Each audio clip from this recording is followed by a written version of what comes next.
ఇంకా main thing అంటే హ్మ్. చాలా మంది అమ్మలకి కాన్ఫిడెన్స్ అనొచ్చు. లేదంటే రకరకాలుగా మనం మాట్లాడుకోవచ్చు. హ్మ్. ఒకప్పుడు ఎప్పుడో నాకు గుర్తుంది 'రాశి' గారిది ఫస్ట్ టైమ్ న్యూస్ చదవడం. అప్పటి వరకు బ్రెస్ట్ ఇంప్లాంట్స్ ఉంటాయన్నది కూడా హ్మ్.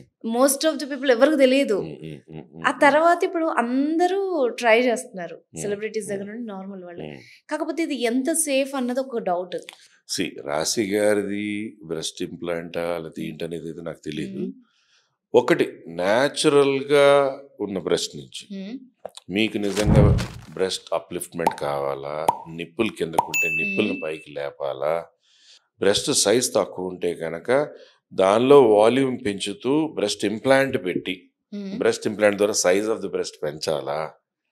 అలాగే బ్రెస్ట్ బాగా పెద్దగా ఉంటే గనక చాలా అందంగా ఉండి ఓన్లీ బ్రెస్టే బాగా పెద్దగా ఉండి హ్మ్. ఇన్‌సెక్యూర్ ఫీల్ అవుతూ, ఇక్కడ నొక్కుకుపోతూ, మెడ నొప్పొస్తూ, ఆయాసం వస్తూ, పరిగెట్టలేక అలాంటి వాళ్ళకి బ్రెస్ట్ రిడక్షన్ చేయాలా? పెళ్లి కాని వాళ్ళా? పెళ్లి అయిన వాళ్ళా? ఓకే. అనే దాన్ని బట్టి హ్మ్. చేసుకోవడం అనేది రెగ్యులర్ జరుగుతుందిప్పుడు. హ్మ్.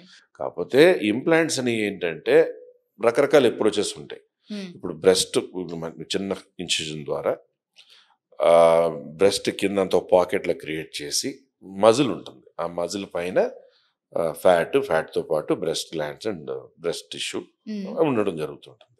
సో, ఎక్కడ ఆ కింద పెట్టడమా?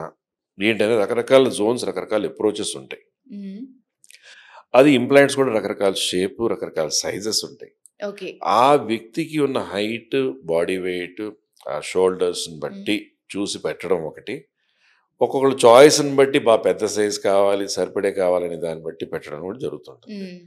బట్ ఇంప్లాంట్స్ చేసినప్పుడు స్టెరైల్ అప్రోచ్ అంటే చాలా స్టెరిలిటీతో, ఇన్ఫెక్షన్ ఫ్రీగా, హ్మ్. చాలా క్లీనెస్ట్ అప్రోచ్‌తో ఆపరేషన్ థియేటర్‌లో ఎప్పుడైతే మనం స్టెరైల్‌గా ఉన్నటువంటి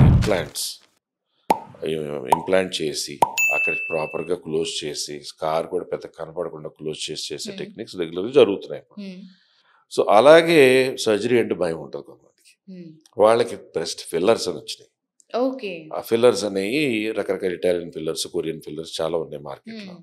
అదేంటంటే ఎక్కువ ఆహ్, డెన్సిటీతో హుహు. పాటు ఎక్కువ ఎంఎల్‌తో పాటు ఒకటే సిరింజెస్‌లో రెడీ టు యూజ్ సిరింజెస్ వచ్చేస్తున్నాయి. ఓకే. మైల్డ్ అనస్థీషియాలోనో, లేతే లోకల్ అనస్థీషియాలోనో, సెడేషన్‌లోనో అలా రకరకాలుగా కొంచెం వాళ్ళకి నొప్పి తెలియకుండా ఉండడానికి హ్మ్. వాళ్ళకున్నటువంటి రిక్వైర్మెంట్‌ని బట్టి హ్మ్. ఫిల్లర్ అనేది ఇవ్వడం జరుగుతుంది.